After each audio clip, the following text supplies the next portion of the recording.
Hi, and welcome to Cult Faction Podcast, episode 13, Digging, Cleaning, and Purging.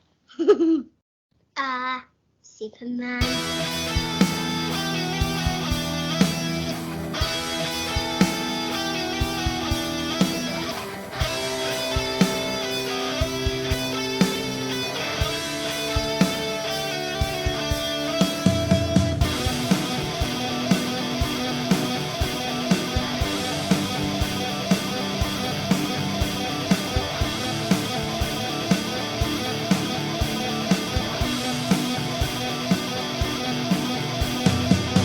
Hi, and welcome to Cult Faction Podcast, episode 13, Digging, Cleaning, and Purging. I am Paul Hawkins, and tonight, as ever, I am joined by... Damian Hicks. And Brett Summers. Okay, so Damian sounded a bit lethargic and Brett sounded a bit too close to the mic, but apart from that, are we doing okay for a Tuesday? Or a Friday, depending on when this goes out and when people are listening. Could be Monday, Tuesday, Wednesday, Thursday, Friday, Saturday, or Sunday.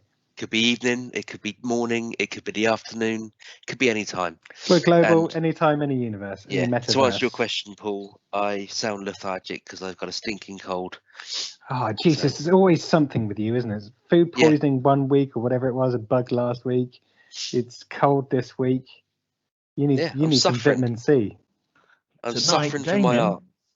Tonight, Damian will be sponsored by Lemsip. Other products are available. Well, can we not just be sponsored by Boots and just get the whole works? You know, other pharmacies are available. As someone who put a few years in Superdrug, I would stand against them.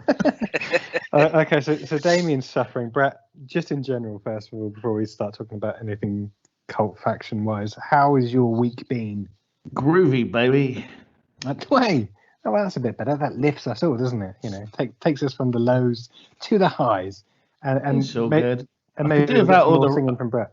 I could do without all the rain. And we all could. It down now. Yeah, yeah. Well, that was all. But apart from that, it's all good. There we go. How are you, Paul? How's your week been? Hey, I'm going to put a coating of paint over the woes of my life and just say everything's hunky dory. Everything's brilliant. So the tablets are working then. Yeah, just waiting to earn my fortune so I can retire, hopefully in the next couple of weeks. Sweet.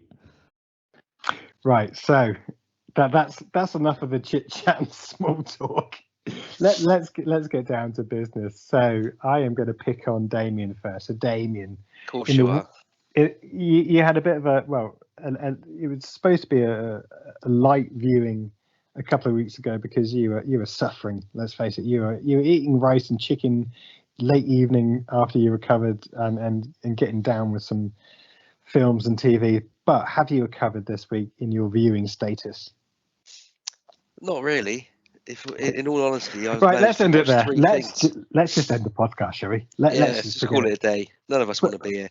Right. So you've watched 3 things. I have. Was one of those Zack Snyder's The Justice League, and that's why it's one of only 3 things you watched? Absolutely not. I did finish Jupiter's Arse Gravy. Yay! Otherwise known as Jupiter's Legacy. Yeah, whatever you want to call it. Well, it's not what I want to call it. It's what shite, it's isn't it? Did you call it? Yeah, it's shite. Yeah. I think let's declare right now, anyone who's not watched it, so that we can talk freely. There's spoilers in the next 5 minutes, however long this discussion may last. Well, most of the podcast probably there's just going to be spoilers. Let's just put it out there. Yeah. So Jupiter's Arse Gravy. I forced my way through it. There's no redeeming features whatsoever. It's nothing we haven't seen before. It was obvious from the very first episode that the brother did it, for want of a better term. Yeah. The aging makeup is appallingly bad. It's one of the worst spandex shows I've ever watched. And that's saying something coming from someone who doesn't like spandex shows to begin with. The only reason I kept watching it was the jump back in time for the origin story. And to be fair, even that was a bit of a letdown towards the end. So yeah, it was almost like they didn't really know what to do, so they kind of walked through, and then we just saw them with powers. It was like, what was on the other side then? Exactly. It looked like superhero versions of them flew down to themselves, and then it kind of, it went a bit weird. We saw us on the other side. And they went through, and they turned up on the moon by Jupiter, or whatever it was, and they were given the powers. Yeah, that's you what didn't that was actually it. get what gave them the powers. What was the overarching reason they were chosen? How did all that come about? Just crap. Okay. I like the sister. I like the daughter. Sorry. All right, Brett. No, Come but on now. but she was actually. I quite know she was a flawed character, and it's good to see. And the what's his name? The flying guy, the one who turned on them, apparently, his son as well. They were like two good characters. I could see a spin-off of them, and of sort of we've got a legacy to live up to, and we don't give a shit. Well, I guess the thing is, there was only eight episodes or whatever it was. It's not a 20 episode series. This is building up potentially for a second series, which may go a bit further into the rationale behind God, I hope not. Why they were given the powers. I enjoyed it. Damian, I know you're the ever optimist when it comes to superhero films and TV. I'm a bit shocked to hear your negativity for this. You know, I thought the spandex and the old style capes and costumes would have done it for you, but obviously not. Obviously, they missed the trick when it came to employing everything they could to appeal to the Hickses of this world. Yeah. Brett, I'm surprised you didn't like it. I didn't hate it, but to me, like the 1930s stuff or 1920s stuff was really good. It was almost. I know they don't age like normal people, but it would almost, I think, would have benefited if you had that sort of older actor playing them, sort of absolutely. 50, 60 years later, just to give that kind of split it up a bit. And I know they don't age like normal people age. No, I think that would have. I guess they're also torn because they want to keep some similarities, and they probably want them to do action sequences as well. So, as opposed to digging some 70 or 80-year-old actor out of the retirement bin that couldn't do any stunts, they came up with, well, let's get some makeup artists involved. And to be fair, okay, it wasn't flawless makeup or special effects, but I managed to get past it. Why am I defending this? It's not my normal. You're allowed to. Yeah, no, it's not my normal forte. I'm the one in the middle. There were bits I did enjoy. There were bits. I mean, before I said it reminded me. Well, I said this the other way. It reminded me of like a sort of Godfather kind of thing, where like the flashbacks and the going back and forth in time. But I almost think, in hindsight, having seen all of it now, it's nothing like the Godfather. No. Well, it was. Someone betrayed the family. Spoilers. But would it have worked better if they'd have just done it? I know it didn't work that way in the comic. If they'd have just done the whole thing in like in a chronological way anyway, it might have. Because that was the bit that appealed to me more, like the Wall Street crash and the journey to the island. It got a bit losty. Why are we going there? The ending that they've given the first season would have been more impactful had, even not necessarily they'd done it across a number of seasons, but if they'd have done, I don't know, the first 3 episodes were just solely focused on them getting their powers, and then maybe jump 20 years later to when they're being superheroes, and then jump to the rest of the.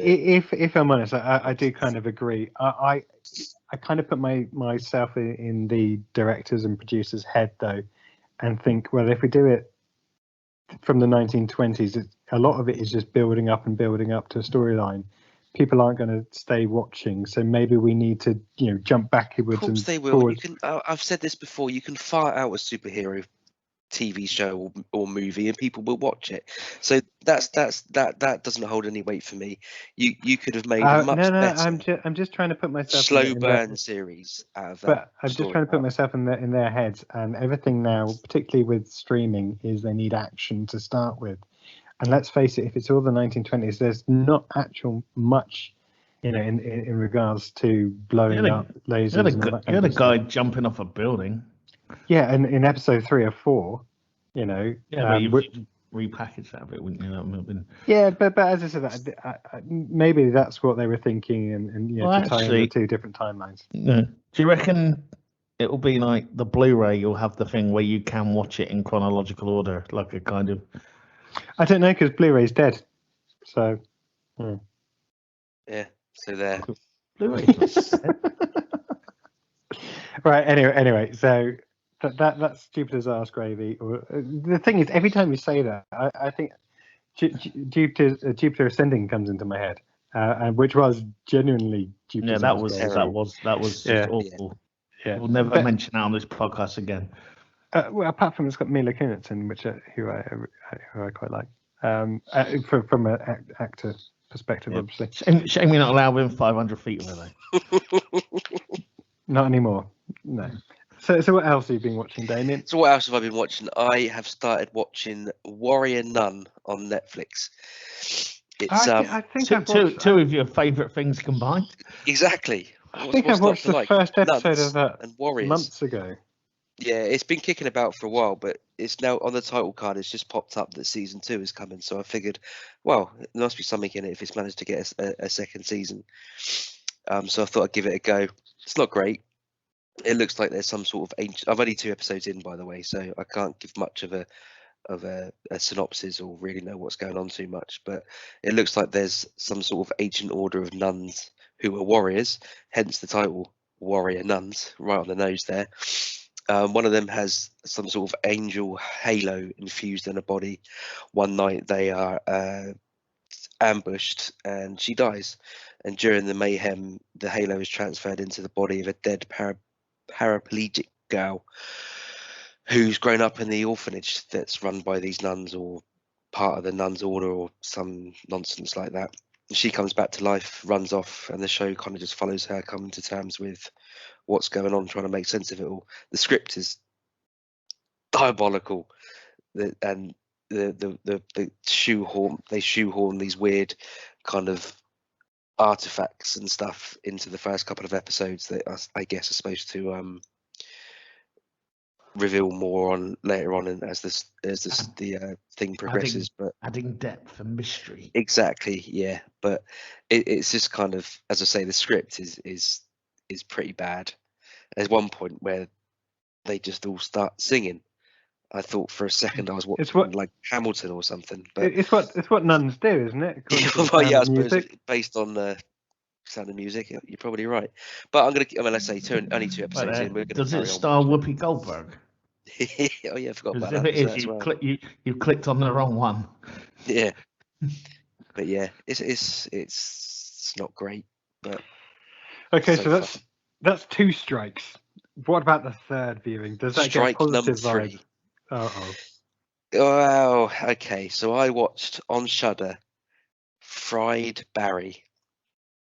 I've seen the trailer. I'm liking the title. The title is awesome. The cover art is awesome.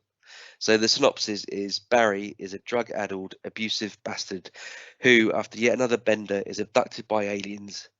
Barry takes a backseat as the alien visitor assumes control of his body and takes him for a joyride through Cape Town. What follows is an onslaught of drugs, sex, and violence as our alien tourist enters the weird and wonderful world of humankind. Fried Barry is based upon the short film of the same name, which earned 57 official selections and 12 wins at festivals around the world. So based on that synopsis, looking at the cover art, seeing the trailer as well, you think you were hooked. I was hooked, and it sounds like you're in for a fun, debauched tour of Cape Town's underbelly. There's a butt coming in there, but then you push play. You push play, and it's just not as funny as it could be. We do see the seedier side of Cape Town, but the narrative is all over the place. Random scenes seem to be kind of just spliced together in an attempt to make a feature-length film. Yeah, but is that not because he's mad for it and it's all it's not in that sense. Not at all. Apparently the film was storyboarded and workshopped on set rather than actually scripted, so the actors were kind of given free rein to improvise, and that really comes through in the final cut. It's more like a 90-minute music video than a coherent feature-length film. However, all that being said, because I went in expecting that kind of film, I think that's kind of tainted my view of it. I was expecting something in the same vein as like Greasy Strangler or something like that, and it just doesn't deliver on that level, and it's almost uncomfortable at times to watch. And the way the plot kind of contrives to, there's bits where he walks into a club. Now, bearing in mind this guy is now an alien, so doesn't speak at all. He walks into a club, and immediately some random girl starts talking to him and gives him a couple of pills for no reason, And I've walked into nightclubs on my own many a time and not been accosted and given drugs as soon as That never happened to you, no? No, afraid not. You've gone many places on your own. Yeah. So but it just but it's clearly they just wanted to see they wanted to kind of show an alien on drugs, so they couldn't think of a way of doing it, so they literally just went, right, you give him some drugs. Yeah. But like I say, I still enjoyed it. It's still a good it's not a good film, but it is a good film. It's not in the same category as it's so bad it's good, but once you get over the kind of plot contrivances and the fact you're not watching something on the same level as Greasy Strangler, it's still worth a watch. So if I had to give it a rating, I would probably give it 7 out of 10. Mainly because the lead guy isn't really an actor. I think he's a stuntman and a double for most of his career. So he's kind of doing a role that he's not used to, and he plays. This is my moment. This is my moment, and I'm exactly. Doing it, so there's some, there's bits where he's basically off his nut, and he's dancing around like those inflatable tube men thing you see outside car showrooms. Wacky, really flaming. Yeah, those things basically they scare the shit out of me. I don't like them at all. I can't even look at one without getting a little bit freaked out. But that's kind of how he dances, and stuff like that is just really funny. So the funny stuff is funny, but there's just not a lot of it. Not enough of it, rather. Are there any hooty tooty disco cuties in it? No, not really. Afraid not. Damn. But it's still it's worth a watch. And that's it. That's pretty much all I've watched this week. Right, so you kind of ended on a semi-high. Yeah, semi-high. It's not. It just wasn't the film I was expecting. Okay. Which is a shame, because it could have been. Well, okay. Well, I think that's enough positivity for 1 week. So let's move on to Brett. Brett, what have you been watching? I've been listening to, reading, whatever. I've continued to watch Solar Opposites on Disney Plus, and I'm still surprised no one's watched one episode yet. Come on, guys. I've thrown down the gauntlet. It's 20 minutes. There's just so many other interesting things to watch, like Jupiter's Arse Gravy and Warrior Nun. I don't think I've got room in my life for another cartoon. I've had a bit of a packed week this week, as I will unload onto you in a few moments. Please don't unload onto me. I've known you a long time, but we're not at that point. Just there's talk of Warrior Nuns, Ooh, spooge. Right. So Solar Opposites is still amazing, and the backstory bit that I've said before that I don't want to go into because it's spoilers. We'll just say the wall is developing more and more, and it's almost like watching 2 shows at once now, and it's really good. And yeah, just watch it. It's free. It's on Disney Plus if you got it. Check it out. Also, I watched the new episode of season 6 of Inside Number 9, Withering Heist, which was amazing, really good episode.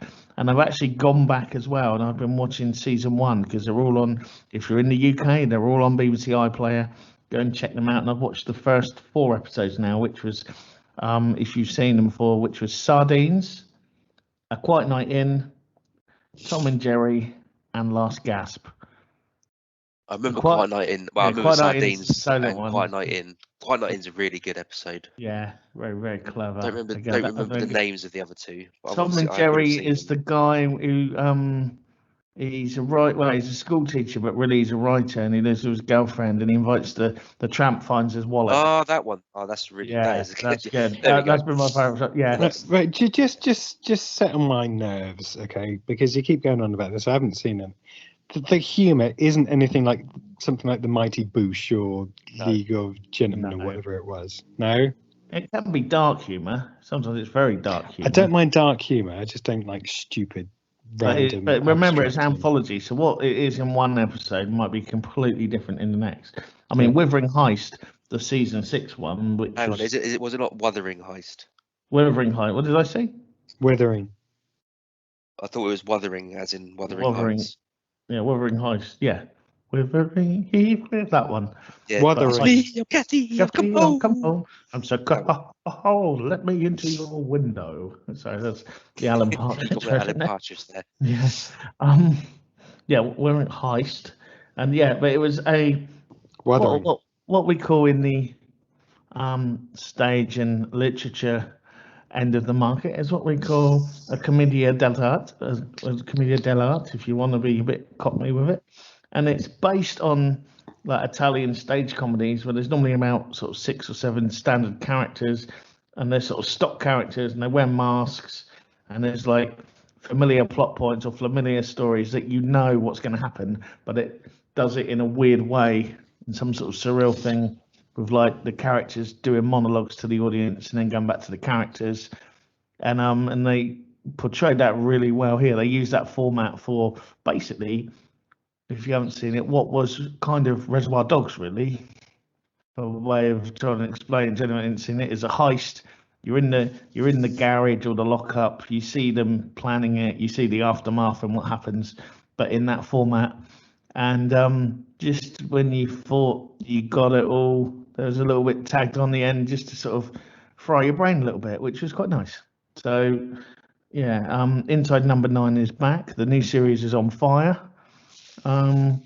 And the old ones are still just as good as I'm revisiting them. Did anyone else Is Fire a new channel that I'm not aware of? It's on a Fire Stick. did anyone else catch season 6? Did you catch that one, Damian, at all? So yeah, I've seen both the 2 new episodes, so Wuthering Heist and Simon Says, I think it's called. I haven't watched that one yet, though. The Wuthering Heights one felt a little self-indulgent, if truth be told. Oh, Still it a good is. episode, but then again, a lot of them are kind of self-indulgent. But it was an arty farty one. It was up there with the hotel one with its iambic pentameter, like Shakespearean speech patterns. I wasn't keen on that one. But the Simon Says one, obviously, I'm not going to go into detail because you haven't even seen it, so unlikely that many other people have yet. That was an improvement on, in my opinion, an improvement on the last one, and it almost throws back to a conversation that we had a couple of weeks back about Game of Thrones and how the ending of that was received, shall we say, by the masses. Do you think they're listening? Do you think they're listening in? Quite possible, yeah. Probably not, but we can always dream. And that's worth a watch. And the other thing that I watched this week was took a page out of Damian's book and decided to watch a classical film from yesteryear. You're stealing my shtick now, are you? I like it. Yeah, I see. That's how it works, is it? Well, and there was nothing else on. Reading the comments, seeing people write things like, "Oh, I like it when people talk about old movies." So what's he going to do? Starts watching old movies. Yeah. Most of the good movies are old. To be fair, it's one that no one's ever heard of, so it doesn't matter. It's the 1984 cinema classic Mutants, starring the legendary Wings Hauser. Yeah, I know what you're saying. Wings Hauser in another film. You're right, and it's really good because what happens is Wings Hauser and his brother, played by someone who is probably now a soap star in America for a little while, is judging by how good he was, are driving around in some sort of redneck area where they are accosted and sort of beaten up and their truck is smashed up. So they run to the nearby town, which is like the small town, because they need somewhere to stay for the night and then get their truck fixed or whatever. Something's not right at the town, and everyone seems to be sort of falling ill and stuff. And then Wings Hauser's brother disappears, and it ends up with Wings Hauser, the sheriff, and like the female school teacher, who may or may not also be a supermodel on the side, then battling off these sort of mutated townspeople who whilst mutated, basically appear to be blood-sucking zombies. I think they've gone for the whole concept of, right, we like zombies, we like vampires, let's just mash them up. And there's And a we lot like of Deliverance. and there's a lot, and a little bit of Deliverance in the air. And they kind of gone for these sort of pale green, bluey face paint zombies with the black around the eyes and the mouth. And and what transpires from that is totally 80s, really, kind of, and not predictable at all. And there are so many twists of the tail that you would never be able to call it at all. But on a Sunday afternoon, when it's hammering down outside and you've got loads of books to mark and you need to watch something that you don't really need to concentrate on, Pure escapism. I'd recommend it. Well, based on that recommendation, I'm probably never going to watch it. To be fair, I've just told you every major plot point, and to be fair, I probably used more detail than there was on the script. See, when you were going through the synopsis of that reminded me of a film like 5 years ago. I can't remember what it is now because it's not. This isn't planned. Just remember, when you say 5 years ago, that's probably 12 years ago because our minds are like. Well, no, I think it was 5 years ago. It was about but again, it's like a comedy based on Deliverance, where two best friends, go to like the deep south or whatever, end up, trying to fight for survival. But it's a comedy mashup. I can't remember what it's called now, but it's really funny. It's like their names in the title. I'm not going to talk about it anymore because it's just going to be annoying. But I'll find out what it is because it is quite. Tucker and Dale. Yes. Yeah, Tucker and Dale versus Evil or something like that. Yeah, I'm sure that's one, and that's quite funny. Yeah, it's Alan Tudyk again, isn't it? Or Alan Tudyk, or whatever. He was one of them. Tudyk, just say it fast. Let's not go down that route again. I started following one of them. I can't remember who the other one is. I'm not sure if I posted or tried to post him after last week's episode, but I'll try again tonight when I'm tired. Just to see if I get the messages. That's another celebrity you're not allowed 500 feet in. Well, they can just block me. That's the rule of Twitter. They can block me if they don't block me. It's their fault. It's harmless stalking. Exactly. Yeah. Is that you done? Yeah, that's pretty much been it this week. It's GCSE season, so it's a bit manic. So not much to do. So I've watched a bit. Jump Street. I'm intrigued. No, I've watched a bit, but I'll try and rattle through them. So let's start off with. Oh, go on. I was going to say, I'm imagining this. Was it like Clockwork Orange? You're just in the chair with your eyes pinned back, just trying to get everything in. Well, I don't know where it's come from. It was probably because obviously there's little else on the main channels at the moment, and you're getting to a point where actually you start to realise that there's only so much that Netflix and Amazon Prime can do to keep up with the fact that COVID has wiped out a lot of the industry for the best part of 2 years. So it's really a struggle to find new stuff. However, I have come across some good new actors that I think have. Ooh. No, but I think they've got some legs in this business. So 3 of them that really stick out to me. One guy called Bill Murray, I think is going to be big.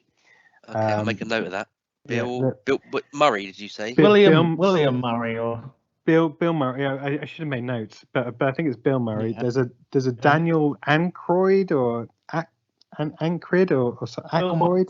Bill Murray's never going to be as big as his brother, though. Yeah, so there's like a Daniel Aykroyd and an Ivan Reitman or something, and the film's called Ghostbusters.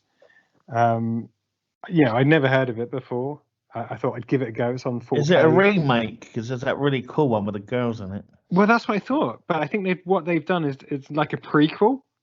And so do you know what? Yeah, I saw this the other night. It was on Sky or something in 4K. Yeah.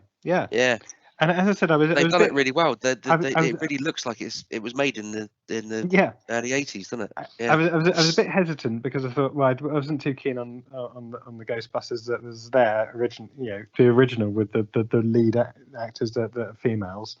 But I gave it a go. It's a decent prequel actually, and it stands really well as a prequel. It's one of the best. And it's really funny. And yes, it does. Yeah, they've done a really good job of making it look like a prequel. I mean, even though it's in 4K, it still looks a bit grainy. But I loved it. It was an hour and 50 minutes or hour and 40 minutes. Really funny, really good scripts. And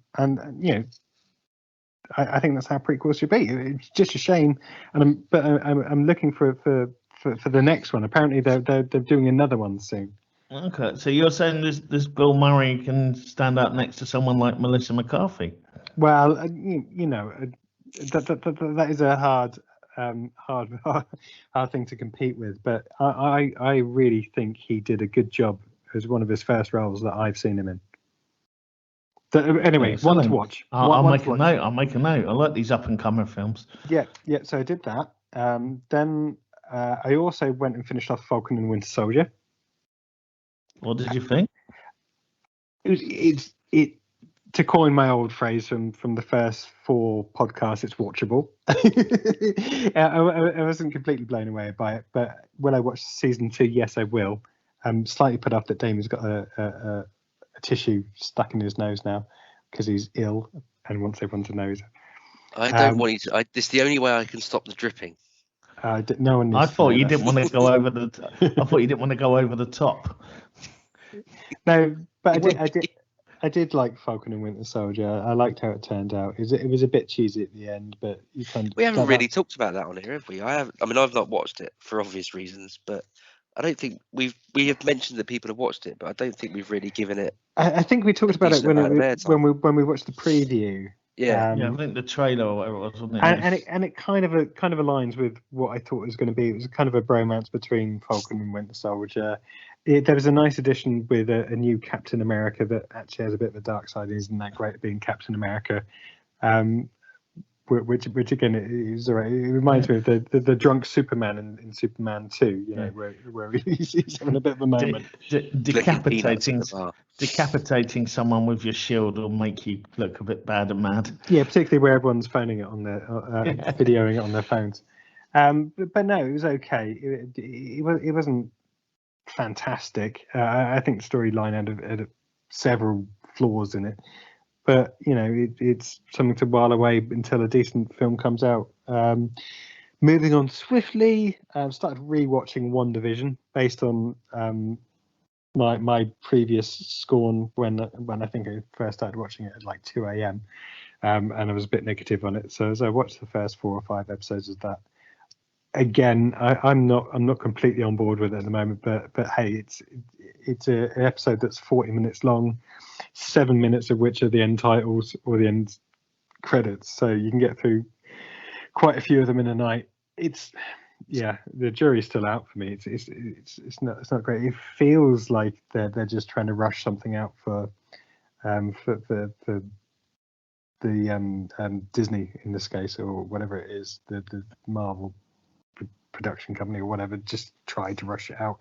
It doesn't feel like it's a great plot, but anyway, I'm only 4 or 5 episodes in, so there's only like 8 or 9, isn't there? Yeah, I mean, to be fair, like I said, I haven't seen it, but I've heard nothing but good things about it from the people that like that same sort of here. stuff. So I've got past the black and white episodes, and now they're on color, and now there's the real world that's looking at getting through to Wanda. Again, I'm just not bought into it at the moment, but hey, that may change. You got to think of it as almost like a dissection of a psychosis. Yeah, no, I do. It's just I don't find it that great at the moment, but I'm willing to give it the benefit of the doubt and watch the remaining episodes. Started watching Love, Death and Robots season 2.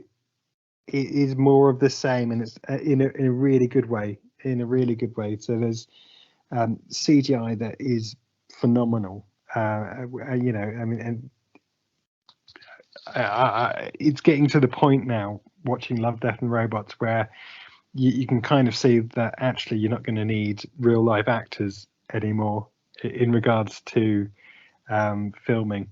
The CGI is getting so good. I mean, there's a bit where some of the skin isn't as good as polished as it could be, but the other backgrounds, the sceneries, the mechanical bits are superb, and the CGI for faces is really improving. But it's not just about CGI with Love, Death and Robots, as we mentioned before when we talked about the first series.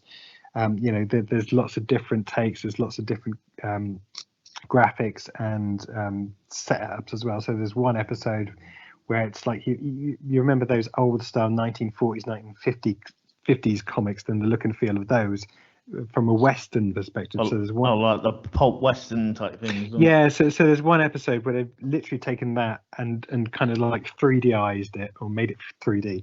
But there's lots of different looks and feels to the different episodes of the season, and it's more of the same. So you may not like one or two or three or four of them, but there's so many of them. Chances are, give them all a watch, and there'll be some decent things in there. Really enjoying Love, Death and Robots season 2. What else have I watched? Okay, so I also watched Ma, starring Octavia Spencer. So I'm going to give a Brett Summers rating. Just to forget it. Just don't watch it. It's just not great. Octavia Spencer. Is she a teacher or something? What's the give us like in one sentence? So there's high school kids. There's a shall we say a lonely woman that wants to have company. So she basically gets company by buying alcohol for teenage kids and inviting them back to her place so they can just party. And she tries to be, the life and soul of the party by giving them somewhere down with the kids. And bringing them treats and snacks and all that kind of good stuff, and just letting them hang out there. But it gets to a point where maybe some of them make fun of her and don't want to go there anymore, and maybe things take a dark turn. Well, they do take a dark turn. I don't know why I'm saying maybe. They do take a dark turn. But yeah, it's not a great film. As I said, Octavia Spencer actually is a really good actress or actor, depending on how politically correct you want to be. It's just not the film that makes her shine. It is no Captain Thunderpants or whatever the one is. She's wasted in it. It could have been a lot better. It could have been darker, I want to say. I just kind of think they struggled to decide on whether they wanted to go that extra mile and make it a really dark film, or whether they wanted to make it more of that suspense on the verge of being, R18 or whatever. But anyway, that whiled away a couple of hours. I also watched I Am All the Girls, which is a South African film, or it's set in South Africa. I'm not sure whether it's actually produced by South African filmmakers. And this is basically about two female cops out in South Africa that are on the hunt for kids traffickers. And it turns out that one of them maybe had been abused as a kid. And it's all the journey of finding the traffickers, and I'm not going to give it too much away. It's an okay film. It's about 6 out of 10. The two main actresses are actually really good. One of them you wouldn't want to mess with in a dark alleyway. There's lots of scenes of her learning to box as a kid, and how that comes about when she's older. She does it really well. She does the role really well. It just kind of misses the T for me to make it better than the 6 or 7 out of 10. It just lacks something, and it's hard to know what it is. It may be the fact that the ending isn't as good as it could have been. It doesn't bring things together as well as it could have done. But again, it's certainly not a bad film. What else have I been watching? Woman in the Window. So Woman in the Window is, I think we talked about this a couple of weeks ago. Yeah, I nearly watched that. I saw that and I didn't. I watched Mutant instead. I was going to watch it and I thought, no, I nearly did, but then I was like, watch Mutant instead because I figured I wouldn't have to concentrate as much on that. Yes. But, so sorry, carry on. No, at all. No, it says we looked at the preview for this a couple of weeks ago, however many weeks ago, and this was with Amy Adams starring as a woman that's living on her own, desperately trying not to give anything away. She has issues and she is on medication. She's agoraphobic. Agoraphobic. I am That's right. agoraphobic. Yeah, and she has other traits as well, as opposed to being agoraphobic. But anyway, she one of the symptoms that she has is she has to look at neighbours and has to look out the window to make sure that what's going on. She needs to be in touch with the world and all that kind of good stuff. She befriends a neighbour that actually starts bringing her out of a shell when they have like a get together. She then watches across the road as her neighbour gets killed by her husband, calls the police turn up. Lo and behold, the husband, Gary Oldman, turns up with his wife, who is a completely different woman. So is Amy Adams mad? Is Gary Oldman pulling a fast one? Is something more disturbing going on? Who knows? So long and short of this is Amy Adams does a good performance. But again, it's just kind of wasted. It's the performance she does is completely wrong for this film. It's wasted on this film. It should have been a recovering alcoholic. You know how Mel C? no Gibson. Mel B. Sleepless in Seattle woman. What's her name? Meg Ryan. Meg Ryan, not Mel. So How years did ago. you get Meg Ryan wrong? You Yeah. talked her for You were years. obsessed with her when you were a kid. I'm not allowed to mention her anymore. Part of the agreement. But yeah, years ago, Meg Ryan did one where she was a recovering alcoholic and it was really strong That's right. performance. When a Man Loves a Woman. Really good film. So Amy Adams again does a brilliant performance, but it should have been for a different film. So is there a verdict? Is there an out of 10 score for that? So 5 out of 10. And the final thing, I almost accidental or came upon it by accident, is I watched a certain trilogy this week. Anyone hazard a guess? Anyone hazard a guess what trilogy I might have? Has it Well, if got I a was lot going of to sit down and walking watch in a it? trilogy, it would be Back to the Future. But Has it got lots of walking in it with small people? No, it doesn't. Well, there is lots of walking in it, but not with necessarily small people. Does it involve a galaxy's most dysfunctional family? No, it doesn't. You're not going to guess it because I'd never heard of it before either. And I'd never actually heard of any of these films, and I didn't actually realise I was watching a trilogy. So I started watching a film with Bill Nighy, and where he plays an MI5 agent that basically comes across a plot whereby the PM's holding back intelligence to. Basically, he doesn't know at the time, but it's to line his own pockets with contracts that he has with some businessmen. Anyway, this takes a turn. PM finds out something's not quite right. The MI5 agent, Bill Nighy, whose real name is Johnny Worricker, basically goes on the run to try and prove what's going on. It's like a BBC drama, but with people that you really know from big blockbuster films. But it's really random. As I said, it's like one of those episodes or programs that should be on a Sunday night, or what's the Death in Paradise type thing. It feels like one of those, but you're there and you think, hold on. That's Bill Nighy. That's Ralph Fiennes. That's Helena Bonham Carter and Felicity Jones. What are they doing in this? Where's this coming from? Anyway, I managed to get through the first one, and then I was on Netflix as well. And there's, oh my God, Bill Nighy's in another film. What? That's another one I haven't heard about. And that plot seems a bit familiar. So I start watching that, and it's like, hold on, this is very similar to the character he was playing in the last film. And they haven't mentioned the name. And hold on, that's Ralph Fiennes again. Is this the second one? So again, I watched another one where he's out in some Caribbean island. Again, same plot. He's on the run. He's got everyone chasing after him, but he's there with the businessmen that are doing the bad dealings. And gets to that, and that's where Helena Bonham Carter turns up as his ex-girlfriend.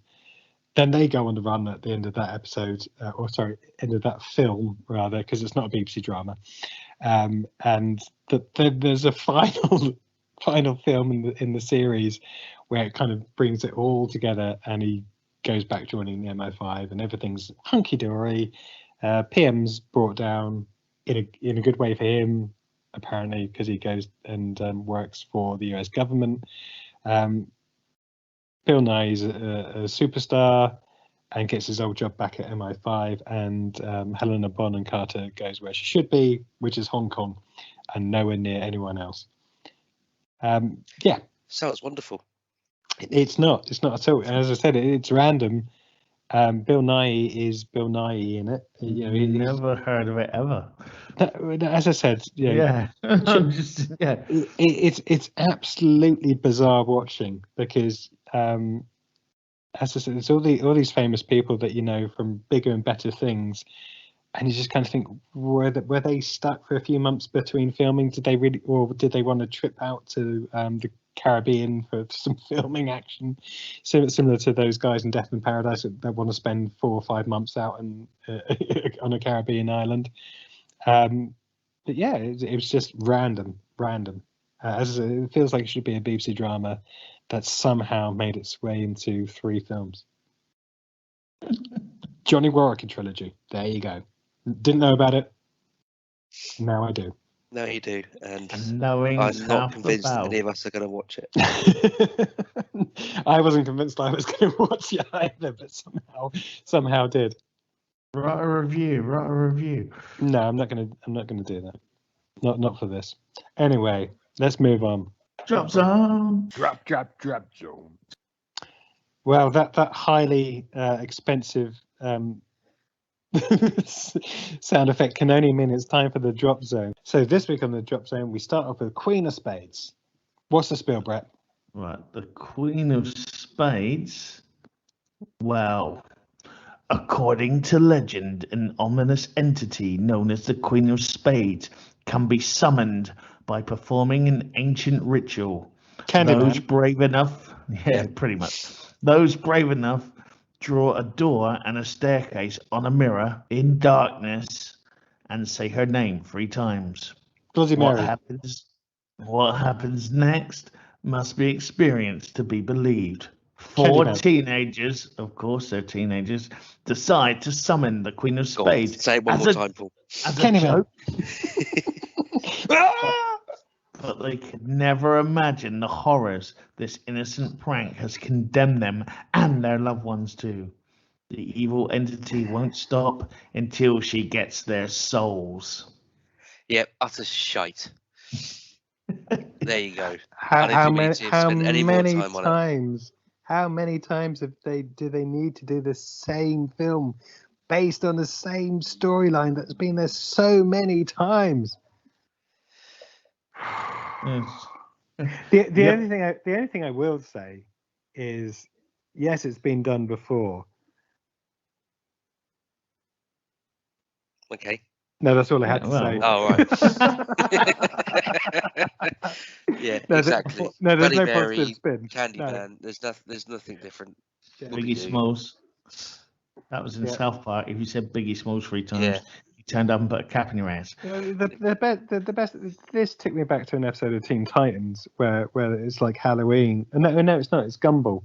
Amazing World of Gumball, where it's like Halloween, and they bring back all the scary people aren't scary anymore, and they look at each one of them in turn, and there's like a Freddy Krueger wannabe, and there's another one, which is like Candyman, and they say his name 3 times, and it's like he's just come off his day shift, and his boss does the same thing, and why have they done this? Because as we said so many times before, nobody can think of original storylines anymore. This is a unique and original idea. You have to draw a door on the mirror as well, and it has to be nighttime. And you have to say, and a staircase, I stand corrected yet. And so see, it's totally different. And you have to say the name 3 times. See, I don't mean it funny way. If I was a teenager, that just sounds a lot of effort. I wouldn't be bothered to do all that. You know? Yeah, where's the fun? What are you achieving? Then you've got to wipe off the stuff off the mirror afterwards. Who can be bothered with that? Yeah, teenagers have changed now. In the old horror days, they were just ready to get at it and do rude things. Now they're like, got time to draw mirrors, do things, and perform ancient ritual ceremonies. It's like, normally you just hook up and get murdered. It's changed. Yeah. Right, let's leave that there. Next, the Forever Purge. The Forever Purge. This summer, all the rules are broken as a sect of lawless marauders decide that the annual purge does not stop at daybreak and instead should never end in the Forever Purge. Vaulting from the record-shattering success of 2018's The First Purge, Blumhouse's infamous terror franchise hurtles into innovative new territory as a member of an underground movement no longer satisfied with one annual night of anarchy and murder, decide to overtake America through an unending campaign of mayhem and massacre. No one is safe. Yep. Again. Yeah, it's pretty much, you had a kind of cool concept in the Purge where the whole, like for 24 hours or 12 hours, whatever it was, everyone could go mental and do anything. It was legal once a year. That's a cool concept. Once you throw that concept out, you've just got like. Well, but we were saying the same thing about yeah. Saw last time, weren't we?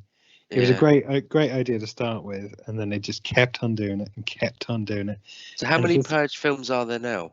I think there's more than I three. realised. Yeah. I think there's been 3. I think. Well, I've watched them all, to be fair, because I like the concept, even though they are deteriorating the more and more you go along. And now there's no concept. It's forever. And now it's like they've got a group of people that just want to kill people because they're allowed to get on with it because the police aren't very good anymore. Well, they don't even care. They're just going against it. They don't even care, man. Yeah, exactly. And it's just like, well, okay, it's a gang of people that are just shooting things up. It's not really the Purge, then, is it? It's you just giving it the title. It's just Mad Max, really. Yeah, but not good. Nope. Yeah. I thought when I watched the trailer, I thought it had a touch of The Hills Have Eyes. It's just. Oh yeah. You know, but not again, as good as Hills. Hills Hills Have Eyes was. Yeah, it's a great film. I'm not. Yeah. That's what I mean. But it had that feel to it. So. Yeah. I don't know. Let's just move on. I don't want to talk about it anymore. Fair enough. Well, you're the host. There's just no point, is there? You sound like you're losing your mind. What's next in the drop zone pool? Digging the death. Similar to, it almost sums up the Forever Purge. Are they digging the death with the Forever Purge? So digging the death, Brett. What give us a lowdown. In Digging to Death, a man buys a fixer-upper house to restore, and as he's digging a hole for a new septic tank, he discovers a large box filled with $3 million in cash and a dead body.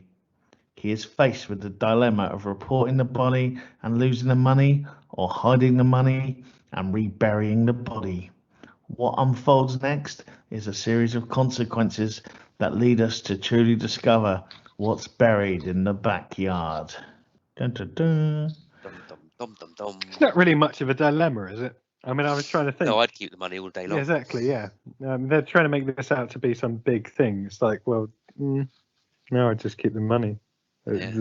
Does it mean I'm bad? Yeah, probably. Stick the body in the septic tank once you build it. Eventually, it's going to decompose, and the smell of a septic tank is going to far outweigh the smell of a And nowadays, you've got a septic tank. You can buy acid, melt the thing, and then it's a septic tank. Yeah, exactly. It's so easy to do, Anyway, back to the trailer itself. This has appealed to me more than the others so far. Absolutely. Yeah. There's something intriguing about it. 100%. Yeah.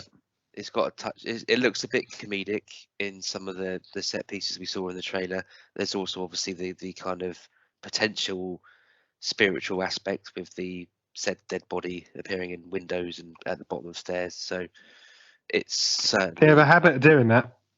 I'm just really hoping that he. Yeah. I'm just really hoping he lives next door to Norm from Cheers. Yeah. Get his goggles on and his harpoon gun. He'll sort it. Get the harpoon. So that one that was a thumbs up. I would probably look that up. Yeah. I mean, I think it's one of those. It's not a deliberately so. It's not an all shooting or action film. But I'm going to watch it because again, it's something a bit different at least. And the trailer makes it look quite classy, for want of a better word. It looks like they've done it quite well. Yeah, thumbs up for me. Cool. Okay, so next on the list, The Cleaning Lady. Brett. The cleaning lady. So then we should Right, probably make this out is- say this is a TV show, isn't it? Not a movie, not a film. Yeah, Yeah. you beat Just me all to right. it. Sorry. I thought you were just gonna Alright. like literally jump straight into the. Let him go into his funny voice and do the spiel. Okay. Funny, Sorry. it's cool. It's okay. It is In a TV show, world. it's all right. It was a time. Of cleaning. Yeah. Well, you try For doing one ladies. like that one day, Damien. You try doing one like that. Foreshadowing.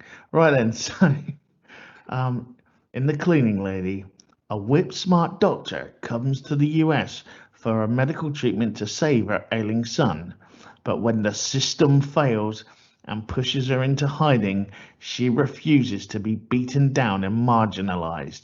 Instead, she becomes a cleaning lady for the mob and starts playing the game by her own rules. Starring Elodie Young, who was Elektra in the Daredevil TV series on Netflix. It's looking good. I like the idea because she's a cleaning lady who becomes a cleaning lady, Cleaner, like yeah. like Harvey Keitel in all those Yeah. adverts. But yeah, I agree. It looks quite decent. It's isn't it based on something? It's this Argentinian Oh yeah, TV it show, was isn't an Not seen Argentinian that, series. obviously, Yeah, but La Chica que Limpia. well done. Well done indeed. So yeah, when's it out? Do we know? At the moment, it's coming soon. It's It's like out this Netflix. because now, yeah, no, this is on. I've forgotten which channel it's on in America now. But Fox. It's a Fox show. Oh, that means it'll be cancelled after one season because it's Yeah, Fox. more than likely. Yeah. Oh, that's a shame. It looks good. It looks good too. We'll remember it. Or not. So basically, we've got to wait to see if it gets to season 2 before we Season actually start 2. watching it. Oh yes. I'm not committing That's to a shame. anything. Okay, so let's move on to Dr. Death. Dr. Death. You're going to like this one. It is a bit different. Don't tell me Because what I'm it's- going to like or not like. I'm going to make up my own mind. Wait and listen to this. Hit me. Based on Wondery's hit podcast, Dr. Death is inspired by the terrifying true story of Dr. Christopher Dunst, played by Joshua Jackson, a rising star in the Dallas medical community. Young, charismatic, ostensibly brilliant, Dr. Dunst was building a flourishing neurosurgery practice when everything suddenly changed. Patients entered his operating room for complex but routine spinal surgeries and left permanently maimed or dead.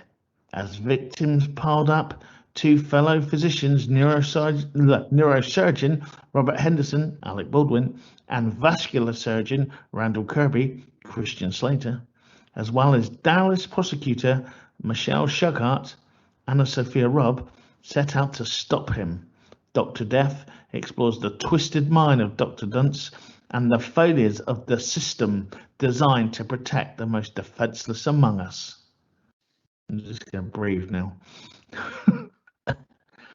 Well done. Yeah, Good effort. true story. I was not aware of this story at all before. I don't know if anyone else I've was, heard of but it. it sounds interesting. I'll be interested to see how much of it is sort of pumped up a bit for the TV show. Yeah. But it does look good. Joshua Jackson, also gonna known say, as yeah. not Dawson, as he's commonly known. The one that you actually quite liked in Dawson's Creek. Yeah, if I was going to be one of them, I don't want to be labelled as being Dawson. I'd rather be Pacey. Yeah, and then what's it called? Fringe, wasn't it, as well? Mm-hmm. Yeah, He's done all right. And you got Alec Baldwin of the he's done all right as well. and Christian Slater, who's hanging in there still. Yep, doing his best Jack Nicholson impression. And I don't know Anna Sophia Roberts, but I'm sure she's great. But yeah, it looks good. Drop? Again, this is another one that they're teasing at the moment. It's one of these, so I'm imagining it will probably be sort of the August, September new TV season, and it's going to be on Peacock, which is like one of the other American new sort of streaming systems. Yeah. So I don't know if it's going to be weekly or we're going to get the whole lot at once. They haven't said anything about that yet, but it does look interesting to watch, and I think it's an interesting story, especially to us lot this side of the Atlantic, where we might not know anything about it at all. So it's not something that might necessarily be spoiled by our knowledge of the news. Yeah, it's piqued my interest, I would say. That's It's got a potential strong cast as well, hasn't it? So yeah, hopefully good things await us. Unlike what happened to the patients, where only bad things happened and awaited them. Many bad things. Okay, so a potential thumbs up from all of us, I think, on that one. Okay, so moving on to news desk. The news. News items. I love how we all say different things there, but it's called news items. Is it news desk? Is it in the news? But no, I end on news items, so we call it news items. The news is constantly changing. Yeah. Okay. so on the news desk, on news items, or in the news. So it's the first images were being released for Snake Eyes G.I. Joe Origins. Now, I was the big Action Force as it was, and then G.I. Joe as it became in this country. Obviously, in America, it was G.I. Joe the whole time. And the Snake Eyes story is one of the bigger sort of marquee stories of the whole franchise. And they are now tackling it in the cinema. What do you think of the actual G.I. Joe films, though? Because there's been a couple of them over the last few years.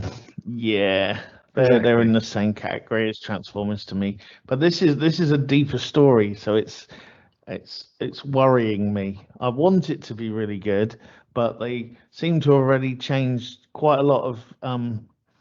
Here we go. I'm going to be that guy going, that's not what happened in the comics, but like. Chowed ahead. Yeah, but they've clearly changed Snake Eyes' ethnicity, which kind of was a part of the story because it was the fact that he was the Westerner being taught by the clan, and that was like a, why is he being trained here? But and all that, and but obviously we've skipped over that now. I just hope it's really good. It looks like they've got the idea of the story there, but I'm just really worried. The pictures look good. I mean, he should be sort of, at some point he's going to get badly burned and not able to talk. But I'm really scared that won't happen because you can't have a hero in the film who can't talk. So I don't know. The jury's out and I'm worried. But the original Who is Storm Shadow, Who is Snake Eyes thing in the comic book, and then the later one that when Larry Hammer revisited it for, I believe, IDW, is really worth a read. It's a really good read, and I'm happy to lend it to you guys because it is actually, it's more like a novel but in comic book form. It's really, there's a lot of deep twists and turns and all sorts, and I really hope we see some of those in this film. But at the moment, it seems like a lot of the money got spent on a lorry car chase. What about the non G.I. Joes? Yeah, no, I just think this is some continuation of the G.I. Joe films that have been out. I don't think they've learned any of the lessons that may appeal to the die-hard fans. I think this is just a blockbuster that they're trying to make. Yep, I didn't like Action Force stroke G.I. Joe when I was a kid. I've not seen any of the other films that have been released since that time. And I'm not particularly. You lie. You had an annual. You had an annual. I know. I can see it from here, but you know what it's like when you're a kid and you get given some money and you're in Veals and they've got a load of annuals. Oh, that looks exciting. I'll buy that one. Yeah, much preferred Mask. So that's where my allegiance lies. Not particularly that bothered about Cobra and all that malarkey. It's not my bag, baby. It was amazing, and you're missing out. But not I'm in those sure films. I am. Exactly. So, based on what I've heard of I think it's 3, isn't it? Isn't there 3 G.I. Joe films? This will be the third one. This is the third. Oh, right. Okay. For some reason, I thought there was. Oh, there was actually, no, to be fair, there was an animated movie about the same time as Transformers the movie. If someone was to tell me that those 2 films, shall we say then, live action ones at least, were any good, then I might be slightly interested in watching some sort of origin story about a particular character from a particular comic that I've never really bothered to be interested in the first place. However, apparently they're not very good, so No. I've got no reason to believe this is going to be any better. And bearing in mind, Brett, you've just said that they've actually changed the fundamental characteristics from the comic book. What's the point? Money. There you go. That's what I'm worried about. Yeah, money. Yeah, you're right there. But hey, let's wait and see when we know more. I'm continuing, am I? So yeah, next on news items, Superman and Lois showrunner teases John Diggle's return. Yeah, John Diggle is returning to the Arrowverse. Yay! Everyone's favorite bodyguard, stroke kind of superhero vigilante, is back.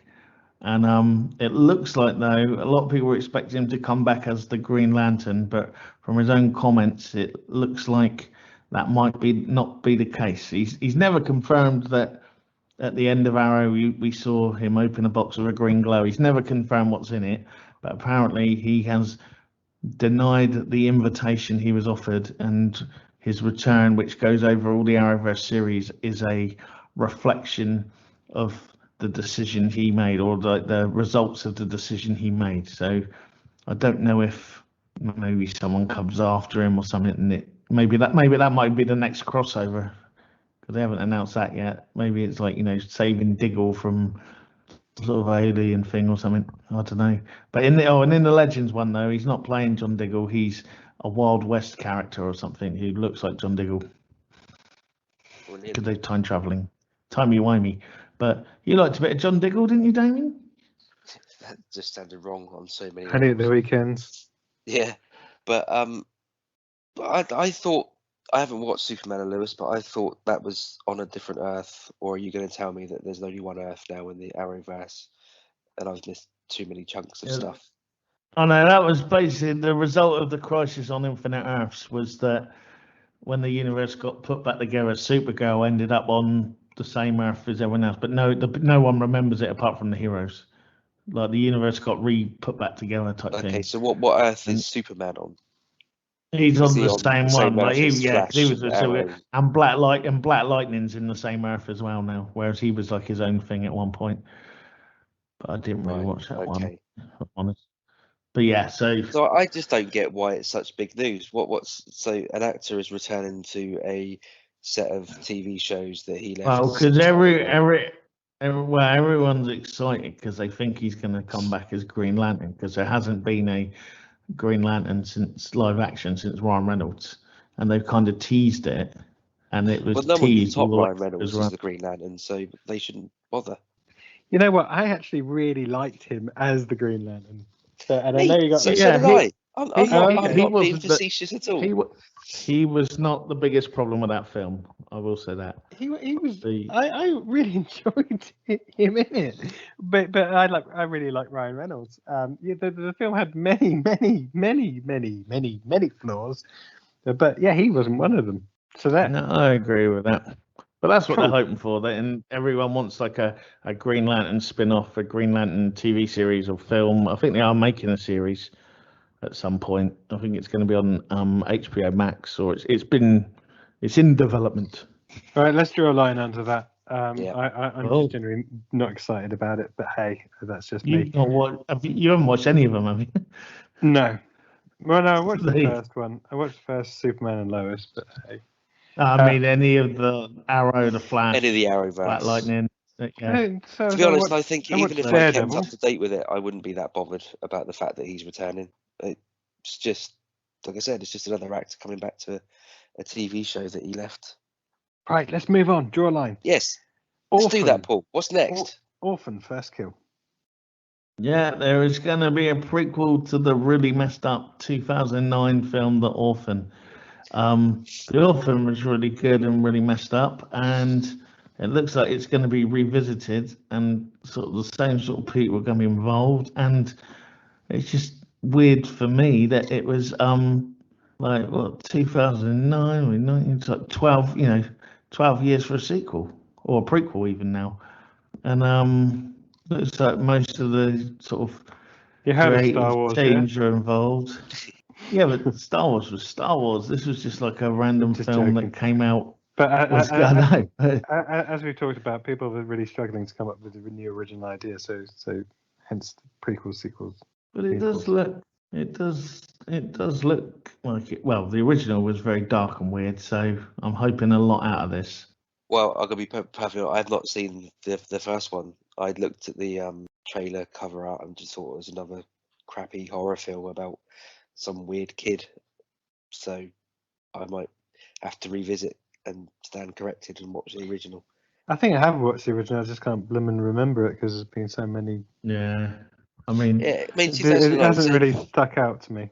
Yeah, I think it came out around the same time as a lot of other sort of similar looking, at least, Yeah. horror films that were basically either possessed kids or weird dolls or all that sort of nonsense. So it just probably just got, for me anyway, just got lumped in that same category of can't be asked with that. Yeah. Right. Yeah, totally agree. Okay, so John Boyega and Joe Cornish reunite for Attack the Block 2, another sequel. Yeah, but Attack the Block was actually really good, so I'm more than hopeful for a sequel. I mean, all we've got so far is the announcement that they are both signed up and on board. So was Attack the Cornish Block, writing and directing. because I haven't had a chance to actually watch the link. But is this the one where there's aliens and they go off and the teenagers go and attack it? Yeah, it's basically like alien invasion in like London council estate. Yeah, I saw that. I've watched the film. I just didn't have time to watch it. Yeah, that's the trailer. one. Yeah, that's the one. Yeah. So like so it's that one, and it'd be interesting to see what they pick up from, because in the film at the end, Moses, which is Finn from Star Wars' character, John Boyega. is John Boyega. He gets taken away in the meat wagon, and they're all chanting his name. So now I guess it'll be 10, 15 years later, and maybe he's got kids now or whatever, and we'll see what happens. I still hope that Well, how do you do that? Nick Frost is in many ways. Maybe, well, we don't know how long he went down for. I hope Nick Frost is still selling drugs from his top flat in the Tower Block. That's quite nice. And hopefully, as long as they keep that element of it, 'cause that was what made it different. It needs that sort of council estate London vibe. Englishness. If it's I was all just going to now- say, yeah. the low budget that it was made with comes across on screen. So, if they do the age-old thing of increase the budget by threefold and all whistles and bells, it's not going to have the same charm. It's like only Exactly. Fools and Horses when they did the Christmas specials and it's set in America and they had a bit more money, and he was just watching shot on it film thinking, instead of videotape. what's going on here? It's This isn't only Fools and Horses. Yeah. And I mean, don't know if Jodie Whittaker will come back because she's Doctor Who now. And who Was else she? was in it? You had she I was thought she the stepped nursing down. mug. Well, she still is at the moment. She hasn't. Yeah. I think she's got another series yet, and then Okay. bad will happen. Come on. If she'd finished. stepped down by now, we'd have another Zoe Ball special program about revealing who the new Doctor's going to be with. Well, it wouldn't be One Direction now, would it? It would be, I don't know, Little Mix or some nonsense like that, doing a live video link from somewhere. Harry random in the country. Styles. Harry Yeah. Styles, and he'll be the next Doctor Who. No, when it does happen, I want it to be Chris, what's his face, who was in My Family in Death in Paradise. I think he'd be a cool Doctor Who. Yeah, Chris he would Marshall. be. That's the But- one. I think unfortunately he's a bit too obvious, and I think if the BBC go this way, we've had a female actress being Doctor Who, and I don't think they're going to go back to a standard white male character. I think they're going to have to do something different. Because I think you're right. I think he'd be a blooming great Doctor Who. Patterson Joseph? I don't know, but that could be a whole episode in itself. Who's going to be? Yeah, the next let's Doctor Who. not start But, going down that route. Adam Woodgett be a good Doctor Who. One of Britain's finest actors, and so there was a few famous faces in that Attack the Block, or have gone on to be famous. So it'd be quite cool if they can drag them back as well. They let them remember what put them on the road to where they are now. Yeah. What else we got? Paul? That's it. We are done with the news. We're done with the news. Done with the news. Okay, so that's us. That's us a wrap. This has been Cut Faction episode 13, Digging, Cleaning, and Purging. I I have been, as always, Paul Hawkins, and I've been joined by Damian Hicks. And Brett Summers. Please don't forget to check us out on all the relevant streaming sites for all your podcast needs. If you do review us. And maybe if you'd like to review us or leave some comments, that'd be fantastic, because it'd be something else to chirp in every week. And also, if you have some comments or general points that you want to email us, then our email address is cultfractionpodcast@mail.com. It's been a pleasure, as always, and that's us signing off. Superman. That's why I don't like being the host. Digging, cleaning, purging, dreaming. I'm gonna get me a brand new truck tonight. Whoa, whoa, whoa, back.